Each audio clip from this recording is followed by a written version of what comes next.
Welcome to the next project. This is episode 5 of my unofficial Great Guitar Build-Off 2021. Yeah, I know it's over. Challenged myself and figure out how to build a Gretsch-inspired big body guitar. It is a challenge. In this episode, I am again challenged by trying to figure out how to make a neck for this guitar. Let's get after it and start the next project.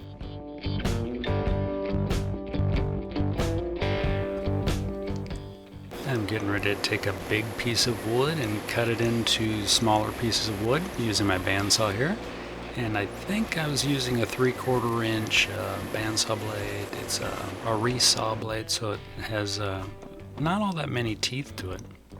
Here I'm gently persuading and assembling my homemade drum sander. I'm using 80 grit paper on this just to remove the cut marks from the bandsaw, and also to thickness the pieces to get them uniform all the way across the length.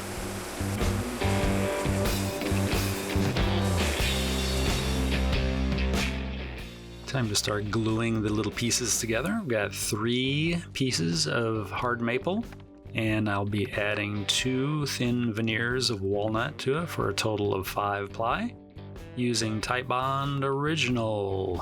The original Titebond glue to stick everything together.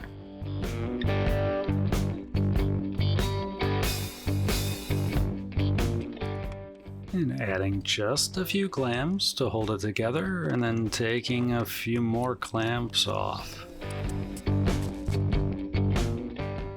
And using another homemade modified tool, which is a hand power planer that I've turned into a benchtop jointer, and squaring up and truing the edges of the neck blank.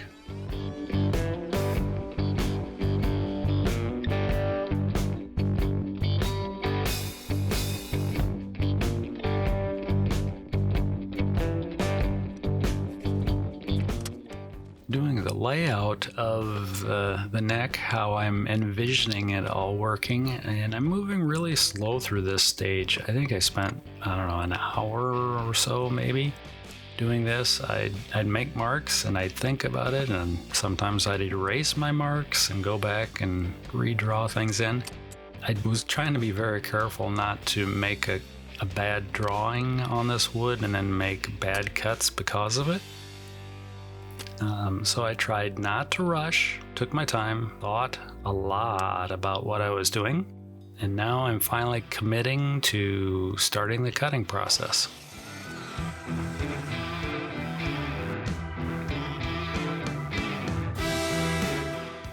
I had originally planned to do the truss rod channel differently, but then when the time came, I was like, I'm just going to throw it on the router and rip through it, and hopefully it'll go smoothly. And for the most part it did. A little bit of chisel work to get the end of the truss rod to fit into the channel nicely, and for the most part, a good day.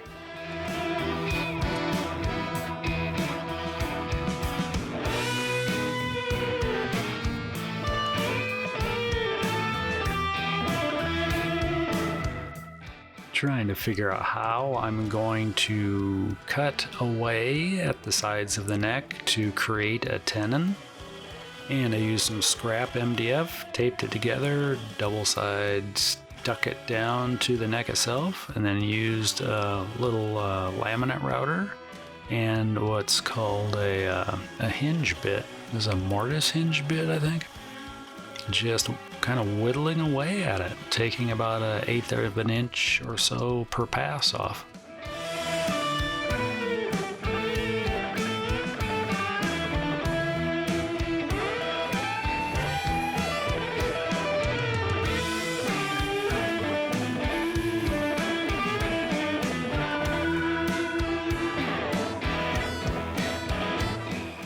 Getting to the point where the big block of wood is going to start looking a little more like a neck, and I got to this point and I was like, oh, I should drill a hole so I can navigate this thin blade around where the volute will be on the neck.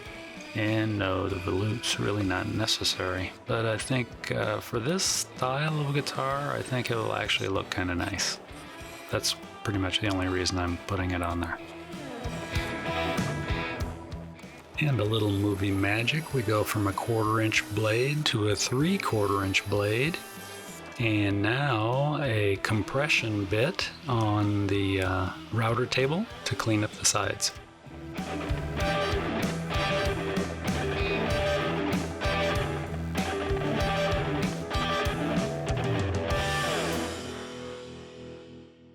I've got the neck all cut to a blocky, rough shape. You can, at a glance, you know it's going to be a neck.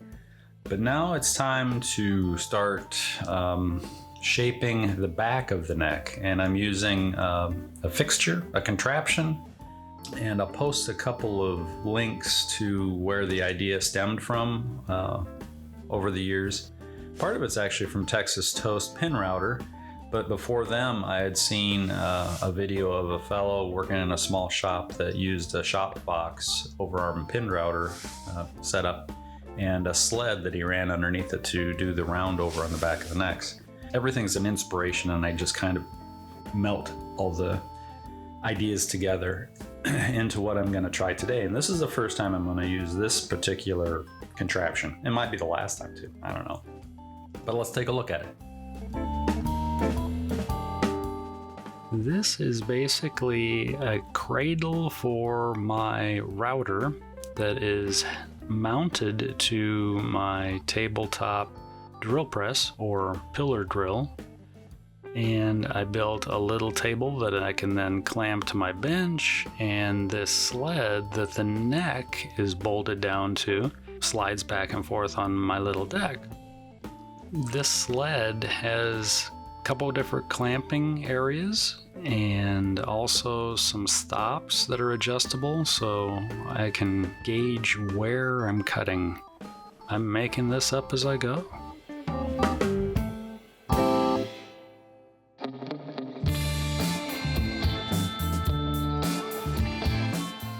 One thing I'm really liking about this is that the sled gives me a good place to put my hands to keep them away from that spinning, angry metal bit. It would not be good to get your fingers in there or anything else. Don't get your hair or your shirt or anything in there. Bad things would happen.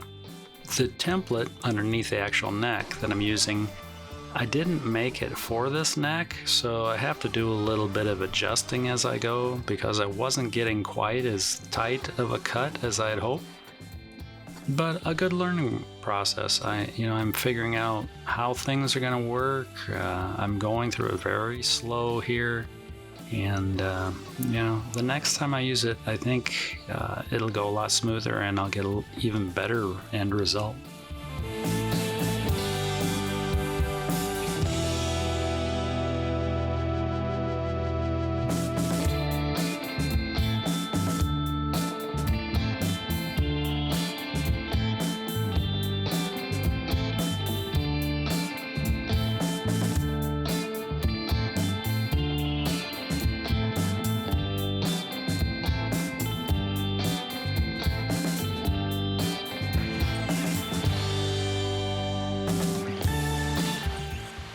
More fret slotting and all sorts of things going on now. We got the rich light running over a Stumac fret slotting blade, and now I'm moving on to radiusing it with my router radiusing fixture that I've set up. Rich light does cut hard, and this makes it tolerable. The process goes pretty quick. And here I'm chasing all the fret slots. This is actually a Stumac Japanese pull saw, and I bought it just to see how it worked on Richlight, and it works really well actually. So if you're going to be slotting Richlight, plan on buying a really good Japanese pull saw, very much like this Stumac one that I was using.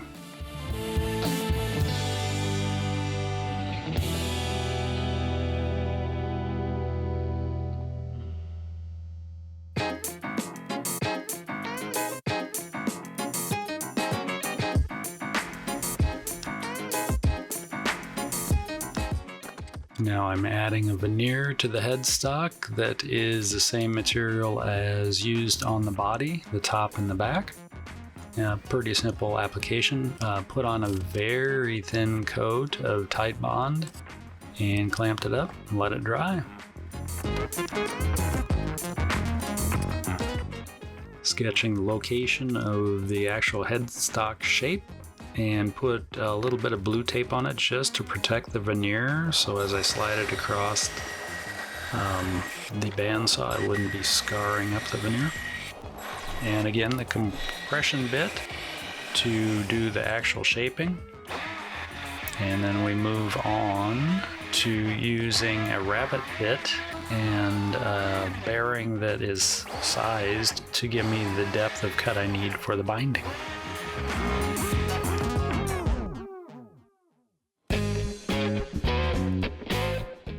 I think I was struggling or suffering from some bad karma when it came time to do the binding on the headstock.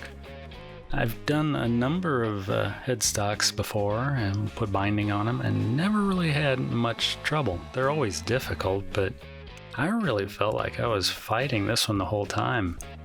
It did turn out good, but it didn't go easily. It fought me all the way. I didn't give up. I just kept at it and at it and at it and at it.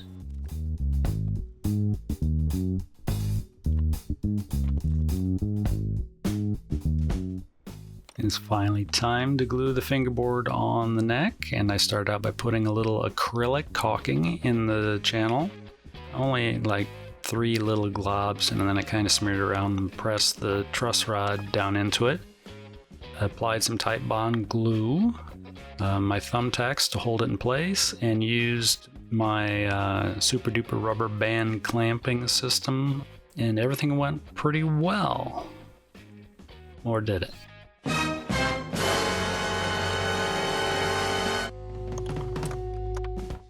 Well, you probably saw the blunder that happened while I was putting the fingerboard on the neck, and to tell you the truth, it was not planned. I didn't want it to happen. In fact, I had planned not to let that happen, and yet I did it anyway. But the good news is, it's really not the end of the world, and as far as a bad situation goes, it was probably as good as it could be. What I'm talking about is I accidentally left the protective tape on top of the truss rod trench. The good thing is I was using 3/4 inch wide tape. I cut it roughly in half, so it's about 3/8 wide total. So it's just a hair bit wider than the trench. Yep, I made a little blunder here. We will be the only ones that know, so, you know, however many people watch this video. Millions. It happens. I only lost a little sleep over it.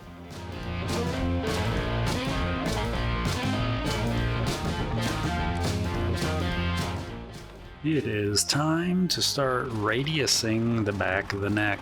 It's already radius. It's time to start refining the radius on the back of the neck. There we go. That sounds good. I primarily used a Shinto rasp and then also a cheap Amazon Dragon File knockoff. There it is. It got some fancy gold plating on it. It is a pretty cheap file, or rasp, but it does okay. This is maple, and it cuts through it all right. Oh, there's my caulk tube again with a little bit of sandpaper stuck on it. Use what you have, whatever fits the shape where you need to go. That's just a little block of wood with some sandpaper stuck on it to help me get a nice straight projection from the headstock to the heel. And a lot of hand sanding. There is just a lot of sanding.